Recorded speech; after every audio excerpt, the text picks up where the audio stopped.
Hello दोस्तों, आज की इस वीडियो में आपके लिए क्रिया के बारे में पढ़ाने वाला हूं। क्रिया से परीक्षा में प्रश्न जरूर पूछा जाता है। सबसे पहले हम इस वीडियो में जानेंगे कि क्रिया किसे कहते हैं, क्रिया के मुख्य भेद कितने होते हैं, यहाँ से भी प्रश्न जरूर पूछा जाता है। और इसके अलावा सबसे ज़्यादा क्रिया से जो संबंधित प्रश्न पूछा जाता है वो ऐसा पूछा जाता है कि आपके सामने वाक्य दे दिए जाएंगे और उसमें पूछ लिया जाएगा कि इसमें सकर्मक क्रिया का वाक्य होगा या फिर अकर्मक क्रिया का वाक्य होगा।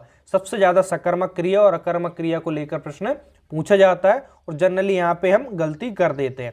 तो चलिए हम वीडियो को स्टार्ट करते हैं और सबको बहुत अच्छे से समझते हैं। सबसे पहले यहाँ पे क्रिया की परिभाषा जानिए। आपको मालूम भी होगा लेकिन क्रिया की परिभाषा हम जान लेते हैं कि जिन शब्दों से किसी कार्य का होना या करना समझा जाए, यानी कोई भी शब्द हो जिससे हमें किसी कार्य का करना या होना का बोध हो रहा है, वहां पर हमारी क्या होगी, क्रिया होगी। जैसे कि खाना क्रिया है, पीना क्रिया है, पढ़ना, लिखना, चलना, दौड़ना इत्यादि, ये सब क्या है, क्रिया है। बात समझ आई। इनके द्वारा हमें क्या होता है, किसी कार्य का करना या होना बोध हो रहा है इनसे, तो ये सब क्रिया होंगी। ठीक है। अब देखिए यहाँ से प्रश्न पूछा जाता है कि क्रिया के भेद कितने हैं। तो क्रिया के भेद बताएंगे। अब क्रिया के दो भेद होते हैं, इसमें कंफ्यूजन मत होना। कभी कभी ऐसा क्वेश्चन पूछ लिया जाता है क्रिया के मुख्य भेद, तो मुख्य भेद 2 होते हैं और अन्य भेद करके पूछे तो अन्य भेद 6 होते हैं। तो यहाँ पे मुख्य भेद की बात कर रहा है। मुख्य भेद कितने होंगे, 2 होंगे। कौन कौन से होंगे, सकर्मक क्रिया और अकर्मक क्रिया, 2 इसके मुख्य भेद होते हैं। तो सबसे पहले हम सकर्मक क्रिया के बारे में पढ़ते हैं। यहाँ पे ध्यान से समझने, यहाँ पे इससे प्रश्न जरूर पूछा जाता है और अक्सर जिनने नहीं पढ़ा होता है वो इसमें गलती जरूर करते हैं। तो इसको आप ध्यान से समझिए। सकर्मक क्रिया किसे कहेंगे, जिन क्रियाओं के कार्य का फल किस पर पड़े, कर्म पर पड़े। यानी जो भी क्रिया होगी उसके कार्य, यानी कि उसके कार्य करने का जो भी फल होगा या प्रभाव होगा वो यदि कर्म पर पड़े, किस पर पड़े, कर्म पर पड़े, तो वहां पर कौन सी होगी, हमारी सकर्मक क्रिया होगी। बात समझ आ गई। सकर्मक क्रिया को आप पहचान लेंगे। अब देखिए इसके उदाहरण से समझिए और अच्छे से क्लियर हो जाएगा उदाहरण से। जैसे शिक्षक ने छात्र को पीटा, ऐसा वाक्य आपके सामने आ जाए तो इसमें देखिए आप, शिक्षक यहाँ पे क्या करता है, शिक्षक ने छात्र को पीटा। पीटना क्या है, क्रिया है, और छात्र क्या है, यहाँ पे कर्म है। बात समझ लीजिए। पहले देखिए शिक्षक करता है और यहाँ पे क्रिया क्या हो रही, पीटा जा रहा है, तो पीटना क्रिया है और बचा जो छात्र है वो क्या हो गया, कर्म हो गया। अब यहाँ पे क्रिया को पकड़िए आप। परिभाषा में आपने देखा कि क्रिया के कार्य का फल किस पर पड़े, कर्म पर पड़े, यानी कि क्रिया का फल किस पर पड़े, कर्म पर पड़े, वहां पर सकर्मक क्रिया होगी। तो क्रिया पहचान लिया आपने, क्रिया है यहाँ पे पीटना।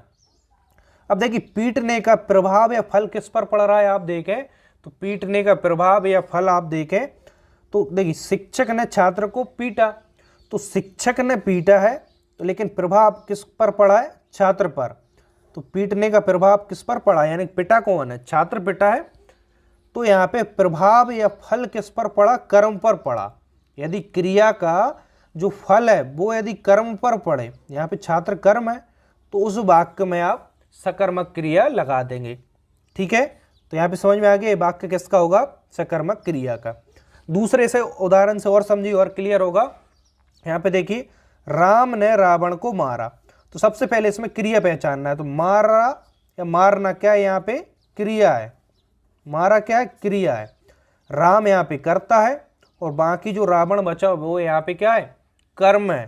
तो यहाँ पे देखिए राम ने रावण को मारा, तो यहाँ पे मारने यानी क्रिया का फल या प्रभाव किस पर पड़ रहा है, राम पर। यानी कि मारा कौन गया, रावण, तो रावण कर्म है। राम ने रावण को मारा, तो यहाँ पे क्रिया का फल या प्रभाव कर्म पर पड़े, तो यहाँ पे रावण क्या है, कर्म है। तो क्रिया का प्रभाव जब भी कर्म पर पड़े उस वाक्य में आप लगा देंगे सकर्मक क्रिया है। आई होप आपको समझ में आ गया होगा इन 2 उदाहरणों से बहुत अच्छे से। अभी भी नहीं आया तो तीसरा उदाहरण देख लीजिए। सीता खाना पकाएगी। तो यहाँ पे देखिए सीता तो क्या है, करता है। सीता यहाँ पे क्या है, करता है। और पकाना क्या है, पकाना यहाँ पे क्रिया है। सबसे पहले हमें इस वाक्य में क्रिया ही पहचानना है, करता तो आप पहचान ही लेंगे। पकाना यहाँ पे क्या है, पकाना यहाँ पे क्रिया है। अब इस वाक्य में देखिए कि क्रिया का फल, बाकी जो खाना बचा वो यहाँ पे क्या है, कर्म है। तो सीता खाना पकाएगी, तो क्रिया क्या है, पकाना। पकाने का फल या प्रभाव किस पर पड़ रहा है, खाने पर, यानी कि खाना है वही तो पकेगा, तो जो पकाया जाएगा वो क्या होगा, खाना। तो क्रिया का फल, क्रिया है पकाना, इसका फल या प्रभाव किस पर पड़ रहा है, खाना पर।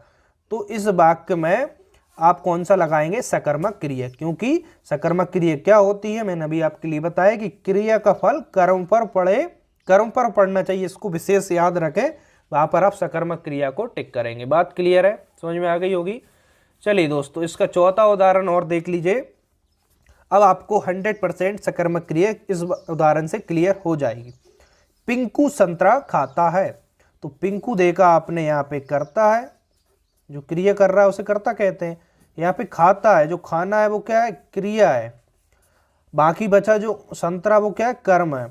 अब यहाँ पे देखिए क्रिया खाना, यानी खाने का प्रभाव किस पर पड़ रहा है, संतरे पर, यानी कि कोई खा रहा है तो संतरा क्या खत्म हो जा रहा है, यानी उसको खा रहा है तो वो खत्म हो जा रहा है।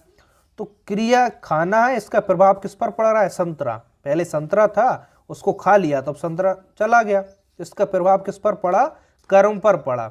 तो जब भी कर्म पर प्रभाव पड़े उस वाक्य में आप लगा देंगे सकर्मक क्रिया। आई होप दोस्तों आपके लिए इन 4 उदाहरणों से सकर्मक क्रिया अच्छे से समझ आ गई होगी। तो देखिए यहाँ पे पिंकू नाम है, इस प्रकार से आपके भी कोई निक नाम होगा, तो आपका कोई अच्छा सा निक नाम हो तो आप, या आपके कोई फ्रेंड रिलेटिव जो भी घर में हो, तो आप नीचे कमेंट्स बॉक्स में जरूर बताइएगा कि क्या यूनिक आपका निक नेम है, ठीक है। चलिए अब दूसरा देखिए, इसका अकर्मक क्रिया। 2 ही प्रकार मिलते हैं इस क्रिया के मुख्यतः, सकर्मक और अकर्मक। तो सकर्मक क्रिया के बारे में आपने अभी पढ़ लिया, अब अकर्मक क्रिया को भी देख लीजिए। इसकी परिभाषा जानिए पहले। जिन क्रियाओं के कार्य का फल कर्ता में ही रहता है, इसमें विशेष क्या है, कर्ता है। अकर्मक क्रिया में क्रियाओं का फल जो होगा वो कर्ता में ही रह जाएगा, ठीक है। तो जब ऐसा बोध हो वाक्य में तो आप अकर्मक क्रिया को लगा देंगे, ठीक है। अकर्मक क्रिया में क्या होता है, क्रिया का जो फल पड़ता है, प्रभाव पड़ता है, वो कर्ता में ही रह जाता है। उदाहरण से समझिए, आपको अच्छे से क्लियर होगा उदाहरण से। जैसे विद्यार्थी पढ़ता है, तो आपने देखा यहाँ पे जो विद्यार्थी है वो क्या है, विद्यार्थी तो करता है, कर्ता को पहचान लिया। पढ़ता है, पढ़ना क्या हो गई, क्रिया हो गई। अब देखिए विद्यार्थी पढ़ता है, इसमें तो कर्म है ही नहीं है। और दूसरा हम इसका जो परिभाषा के अकॉर्डिंग देखें तो क्रिया का फल या प्रभाव किसमें, कर्ता में ही रह जाता। जैसे पढ़ना, पढ़ने का प्रभाव या फल किसमें रह गया, विद्यार्थी, यानी कि जो पढ़ रहा है उसी को उसका फल मिलेगा, वही परीक्षा में अच्छे मार्क्स लाएगा, उसी का सिलेक्शन होगा, ठीक है। पढ़ना क्रिया का फल यहाँ पे कर्म पर नहीं होकर कर्ता में ही रह रहा है, इसमें ध्यान रखना विशेष, कर्ता में रह रहा है इसका प्रभाव।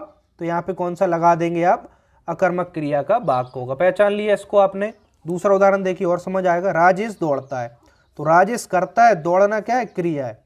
तो राजेश दौड़ता है, तो दौड़ना जो क्रिया है इसका प्रभाव देखें तो राजेश पर ही पड़ रहा है, राजेश ही दौड़ रहा है, उसी का फिटनेस ठीक होगा, वही स्वस्थ होगा।